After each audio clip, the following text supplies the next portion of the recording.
Alors bonjour à toutes et à tous et bienvenue dans cette vidéo. Alors aujourd'hui, je vais vous faire la revue d'une campagne pour Zombicide Black Plague. Alors dans le milieu, on dit une campagne fan-made. Je me marre parce que là, en l'occurrence, l'auteur, c'est moi. Donc, je vais vous présenter un petit peu cette campagne que j'ai écrite. C'est une campagne qui m'a été inspirée complètement par les tuiles ITS. Je ne vais pas revenir dessus, j'en ai déjà parlé dans une vidéo. Vous pouvez aller regarder cette vidéo si vous voulez avoir plus d'informations. Mais le mieux, c'est encore d'aller regarder sur le forum, sur le site RM Mystarion. Le site communautaire, vous allez trouver plein de ressources pour Zombicide Black Plague. Vous allez trouver justement tout ce qui parle de ces tuiles. Donc moi, ces tuiles, dès que je les ai découvertes, dès que je les ai reçues, je me suis dit, il faut vraiment que j'écrive quelque chose parce que il y avait déjà une campagne en 10 épisodes que vous pouvez trouver sur le site. 10 épisodes pour une campagne, pour moi, c'est un petit peu long, j'avoue. Je pense qu'on peut jouer les épisodes en standalone. J'ai pas encore essayé. Mais voilà, donc moi j'ai voulu créer mes propres quêtes. Donc je me suis lancé dans l'écriture des quêtes et puis j'ai pas encore eu l'occasion de jouer en mode campagne à Zombicide. J'ai déjà vu les campagnes qui sont sur le site de Guillotine Games. Il me semble qu'il y a une ou deux campagnes. Je crois que c'est des campagnes officielles que j'ai vues, je me rappelle plus très bien. Que j'avais l'intention de jouer mais que j'ai pas joué pour l'instant. J'ai toujours fait des stand-alone avec mes potes. Et puis là, c'était l'occasion d'écrire une campagne le style de campagne que moi j'aimerais jouer. Donc, en termes de contenu, ce qu'il faut pour pouvoir jouer cette campagne, donc c'est bien sûr les tuiles ITS, mais également ce qu'on trouve dans chacune des boîtes qui sont sorties pour l'instant pour Zombicide Black Plague, c'est-à-dire Friends and Foes, là vous les voyez pas en entier, Wolfsburg, et puis North for the Wicked. Et puis bien sûr la boîte de base, ou alors Green Horde, mais moi j'ai pas Green Horde, et le matériel de Green Horde n'est pas utilisé dans cette campagne. Si vous manque une ou plusieurs boîtes, vous pouvez quand même essayer d'adapter le contenu. De toute façon, les quêtes qu'on trouve communément dans Zombicide. Donc si j'en prends une ici, chaque quête est sur 2 pages. Ça décrit jamais complètement le matériel dont vous avez besoin pour... Enfin, ça décrit le matériel nécessaire, ça vous donne le matériel requis, mais après c'est plus comme une feuille de route, une quête zombicide, à vous de voir ce que vous intégrez comme zombie. Voilà, chacun a son zombicide, donc chacun customise de toute façon un petit peu les quêtes. Donc rien ne vous empêche de customiser, d'aller un petit peu plus loin, puis d'adapter les quêtes pour utiliser du matériel que vous avez à la place de matériel qui est suggéré pour faire une quête. Alors dans ce document-là, je vais vous le montrer un petit peu plus en détail là. Qu'est-ce qu'on trouve? Alors il y a 5 quêtes, mais pour réussir la campagne, il faut faire 4 quêtes, c'est-à-dire qu'il y a 2 quêtes, numéro 3, il y a un embranchement. Alors sur la première page du document, on a un petit texte d'introduction. C'est assez... un petit peu générique, on va dire. Un texte générique d'introduction. Donc là, on peut voir que la mise en page, elle n'est pas... Voilà, j'ai essayé de me rapprocher de la mise en page officielle.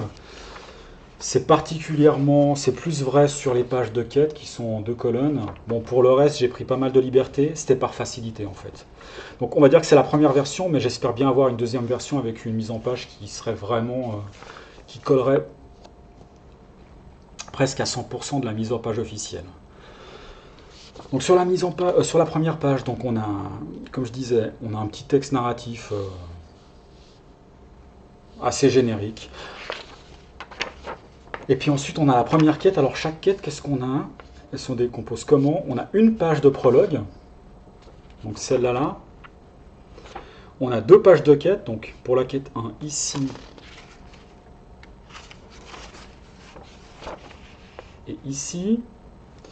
Ensuite il y a une page d'appendice narratif. Je vais vous expliquer un petit peu tout ça en m'attardant sur une quête. Et puis un épilogue. Et puis après, il y a la quête numéro 2, pareil. Donc le prologue, la quête sur 2 pages.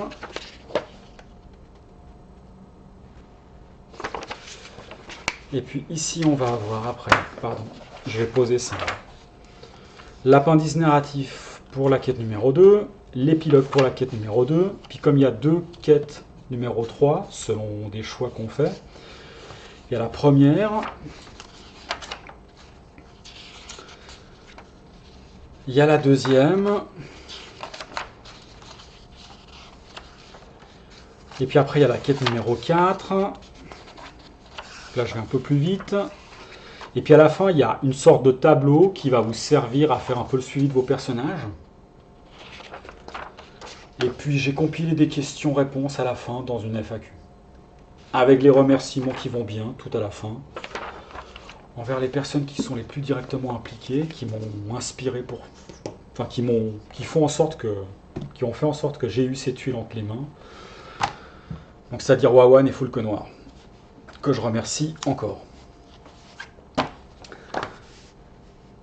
Alors une quête... Alors, déjà, avant de regarder un petit peu en détail une quête, ce qu'elle a de particulier, cette campagne, alors je ne sais pas si c'est quelque chose qu'on retrouve déjà dans d'autres campagnes fan-made, mais c'est que moi, mon objectif, c'était d'avoir des scénarios qui ne soient pas trop longs, des maps où l'architecture, en fait, la géométrie de la map, elle est très facilement identifiable, pas quelque chose de trop labyrinthique. On puisse comprendre en fait par rapport au texte narratif où est-ce qu'on se situe. Donc ça c'est assez important pour moi. Qu'il y ait pas mal de prises de décision dans les quêtes, enfin quelques prises de décision qui soient possibles donc, au niveau du jeu. Et puis que chaque quête soit enrobée avec une sorte d'introduction et puis de conclusion qui servent à mettre un petit peu les joueurs dans l'esprit de la quête, qui leur donnent des informations, etc., etc., et puis qui sert à lier les quêtes entre elles. Voilà. Donc je voulais pas faire une campagne où, au tout début, j'expose les règles de campagne, et puis après, il y a juste des quêtes qui suivent. C'était pas mon objectif. Ce que je me suis dit, c'est que je vais faire une campagne où les règles, je les introduis au fur et à mesure. Comme ça sera peut-être plus fluide, il y aura moins à accumuler. On peut se lancer tout de suite dans l'aventure sans avoir à lire des règles.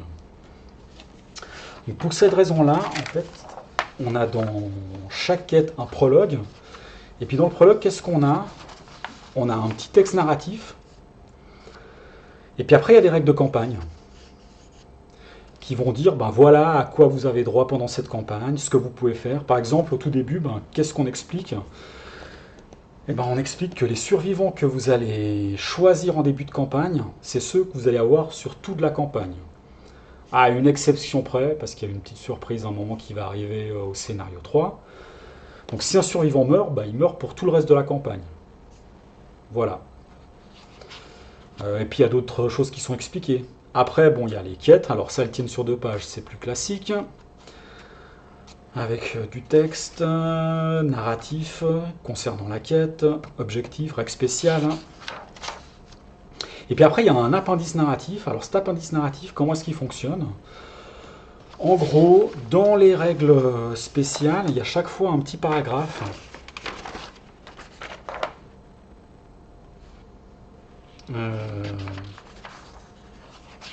Alors, je vais prendre celle qui est sur 2 pages, ce sera plus simple. Il y a à chaque fois un petit paragraphe ici, appendice narratif, qui explique quand est-ce qu'il faut aller lire ceci. Par exemple, pour la première quête, on a 3 survivants qui commencent dans la zone de départ qui peuvent agir de façon normale. Il y en a 3 autres qu'il va falloir sauver. Et puis chaque fois que vous allez sauver un survivant, il faudra lire un des appendices narratifs. Mais tout ne fonctionne pas tout le temps comme ça, il y a des surprises. Par exemple, dans la quête numéro 2, quand vous prenez des objectifs, il faudra lire des appendices narratifs. Puis quand vous arrivez à un certain endroit, il faudra lire un appendice narratif. Et là, en lisant un appendice narratif, vous allez avoir un peu des choix, un peu comme dans un livre dont vous êtes le héros. Et à partir d'un appendice, d'un paragraphe ici, bah, vous aurez le choix d'en lire d'autres. Donc même là-dedans, dans cette structure, je tords un petit peu mon système pour réserver des surprises, pour que ce ne soit pas tout le temps pareil, qu'on ne trouve pas systématiquement le même type de règles dans les prologues, dans les épilogues, etc. Donc ces appendices narratifs, il faut les voir comme une sorte d'interaction qu'on peut avoir, qui ajoute un petit peu de narration, d'immersion, pendant qu'on est en train de jouer une partie. Et puis quand vous avez terminé la partie, il y a une page prologue, qui dresse un peu un bilan de la quête, pour autant que vous ayez réussi, qui va vous dire ce que vous pouvez garder comme équipement pour la prochaine quête. Donc normalement, on conserve, les héros vont conserver leur équipement de quête en quête. Et puis parfois, il y aura des choix à faire. Parfois, il y aura deux conclusions en fonction des choix que vous avez faits pendant la quête. Donc par exemple, pour la quête numéro 2, en fonction de la sortie que vous allez prendre pour vous enfuir, la quête numéro 3, ce ne sera pas la même. Et puis, dans la conclusion de la quête numéro 1, là, ça fonctionne différemment. Vous avez directement la possibilité de faire un choix dans la conclusion. Donc, il y a du texte narratif ici, puis à la fin, on vous dit, si jamais vous voulez faire plutôt ce choix-là, appliquez la conclusion numéro 1, et sinon, appliquez la conclusion numéro 2. Donc voilà, chaque quête est structurée de cette façon-là. C'est pour ça que j'introduis les règles au fur et à mesure, et que la mise en page ici, elle est sur une colonne, donc parce que c'est des choses qu'on ne retrouve pas dans les quêtes officielles. Alors au niveau du scénario, ça reste assez basique. Il ne faut pas vous attendre à de la prose de très grand niveau. Je me suis relu quelques fois, histoire que ce ne soit pas trop compliqué ou trop dur à lire. Mais l'histoire, elle reste quand même assez basique. En gros, c'est un prétexte pour aller quelque part et aller taper, si jamais je résume très grossièrement. Voilà, avec des éléments qui vont peut-être ajouter un petit peu plus d'immersion, ajouter un côté narratif dans la quête, enfin dans la campagne. Et puis j'espère avoir réussi au niveau des maps, d'avoir réussi à rendre quelque chose géométriquement qui renvoie à ce que je suis en train de décrire dans les différents textes narratifs. Au niveau des quêtes, ce que je peux dire, c'est que je les ai testées. Donc j'ai moqué chaque quête pour faire des ajustements. Là, je pense qu'il faudrait que je refasse une partie. D'ailleurs, c'est prévu où je jouerai la campagne de A à Z avec des amis. Donc c'est prévu de jouer ça avec 2 amis cet été, en juillet.